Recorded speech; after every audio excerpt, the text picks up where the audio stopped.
We finally have some breaking news to talk about on the San Francisco 49ers front on day one of NFL free agency. This is the 49ers Report by Chat Sports. I'm Chase Sr. San Francisco making a little bit of a splash by signing Leonard Floyd to be one of the edge rushers to complement Nick Bosa. Is he going to be defensive end too? I'd be surprised. I find that hard to believe, but let's discuss it here. So it's going to be a 2-year deal worth $20 million for Leonard Floyd. He's going to get $12 million in guaranteed money in year one, and this deal could be worth up to $24 million in incentives. It's a very affordable contract for a player who's an impact player at a position of need, a position of importance, and as we know, going into the offseason, the defensive line for the Niners, pretty depleted here. Chase Young, Randy Gregory, Cleveland Ferrell, all free agents, and we're expecting that Eric Armstead is going to get released. And I think back to that Mike Silver report from Sunday night. He's really knocked it out of the ballpark up to this point. He said, look out for Eric Armstead to potentially be released. That happened on Sunday, or at least it looks as though that's going to happen. And he said, if the Niners do move on from Eric Armstead, they'll go cheaper at defensive tackle. Next to Javon Hargrave, they want to invest in edge rusher.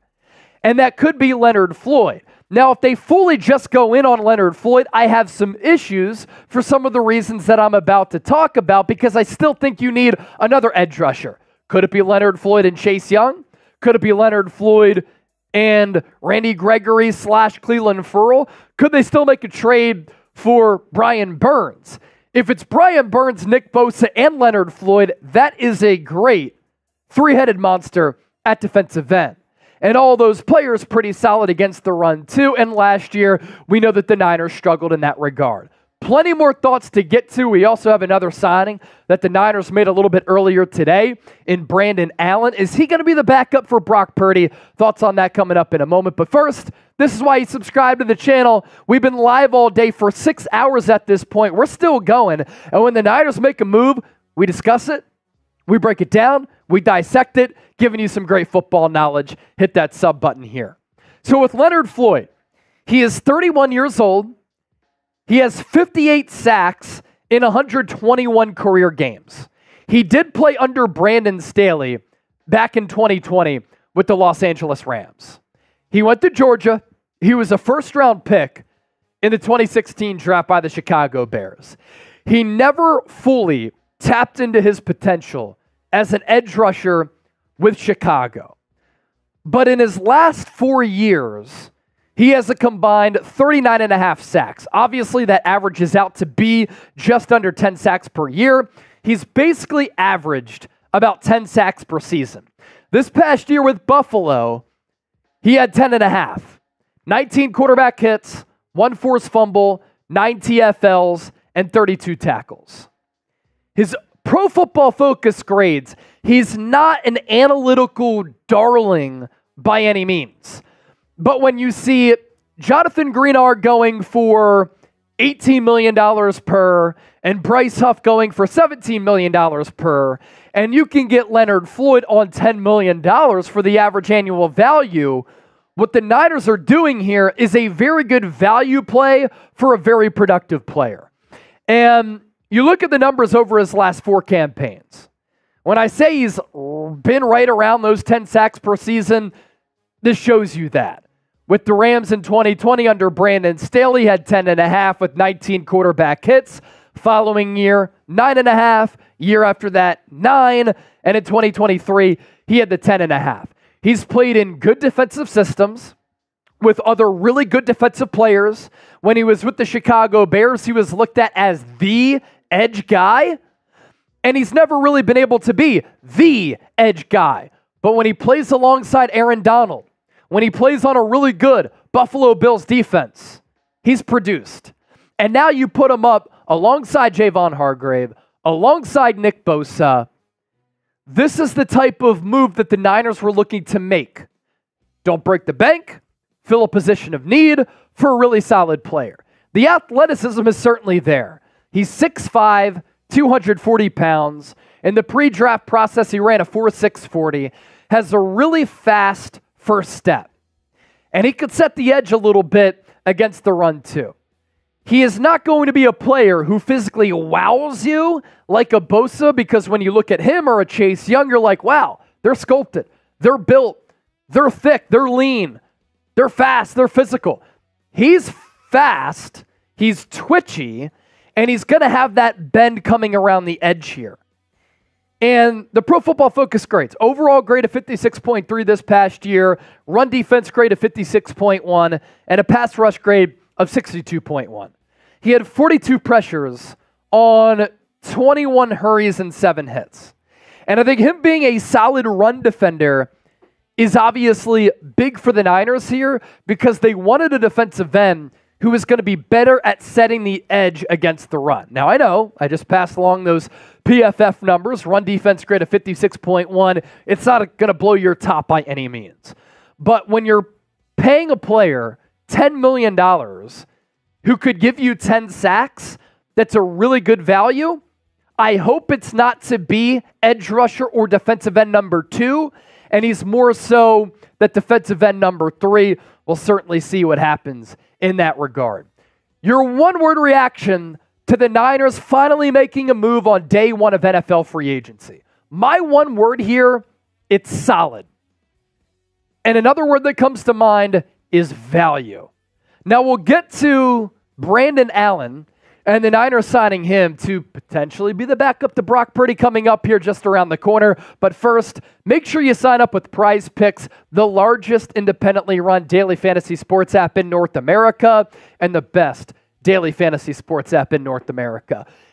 Prize Picks makes daily fantasy sports easy. Why is that, Chase? Well, I'll tell you. You pick 2 or more players, you choose more or less on their projected stats, and you can win up to 25 times your money. We'll talk some pucks here. Brock Nelson, more than a half point against the LA Kings. Robert Thomas, less than a half assist for the St. Louis Blues against the Boston Bruins. And Jake Neighbors, St. Louis Blues against Boston. Let's give them more than a shot and a half on net. Yeah, we could talk some hockey in addition to football here on the show. Win big money, withdraw your winnings, pick more, pick less, prizepicks.com/CLNS. Support the show, sign up today, and make game days a lot more fun with Prize Picks. The other move that the Niners have made today, and it's funny because this was one of the first moves. Once free agency opened up, San Francisco signed Brandon Allen. Very well respected in that quarterback room. Very well respected by head coach Kyle Shanahan. Used to be the backup to Joe Burrow. And what are the Niners' plans here for the backup spot at the quarterback position behind Brock Purdy? Because can they afford to pay big-time dollars to a backup quarterback? This past year, Sam Darnold for San Francisco had a base salary of $1.9 million, but his cap hit was $5.7 million. If the Niners sign Brandon Allen, it's not going to be anywhere close to a cap hit of 5.7. And it was a 1-year, $4.5 million deal that Sam Darnold got.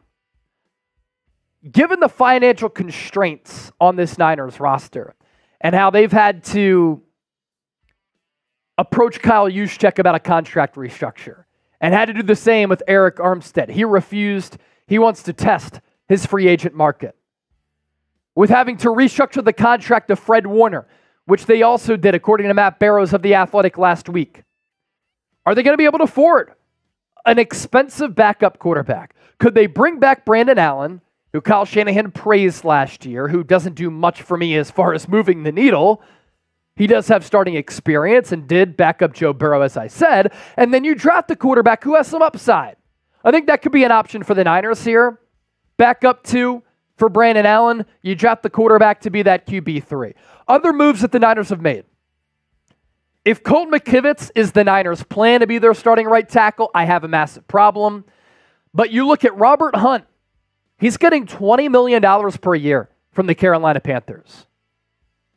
You look at how players like Jonah Jackson are getting $17 million per year to play left guard for the Los Angeles Rams. Some of these guards are getting crazy dollars. And if Colton McKivitz is the plan at right tackle, that's no good. He gave up, 45 pressures last year as a right tackle. If you're signing him to be your swing tackle, who can be your backup at right tackle, left tackle, can play guard, can play center, I'm fine with it. $7 million contract extension, 65% of that was guaranteed. That's okay. He just, in my opinion, can't be a starting tackle for a team that is Super Bowl caliber. And that's where I have an issue. So, Colton McKivitz's contract extension, Leonard Floyd, 2-year, $20, and then Brandon Allen.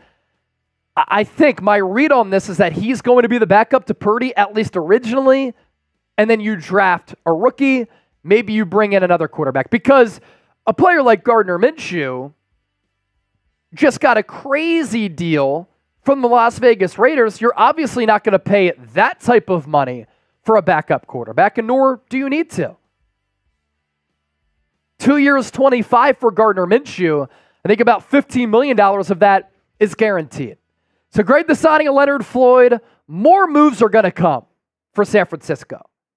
And I think another edge rusher could come to town. Linebacker, corner, safety, wide receiver 3. Other names to keep an eye out for. This is the San Francisco 49ers Report. Join our live streams all week and keep it locked here for the best Niners coverage.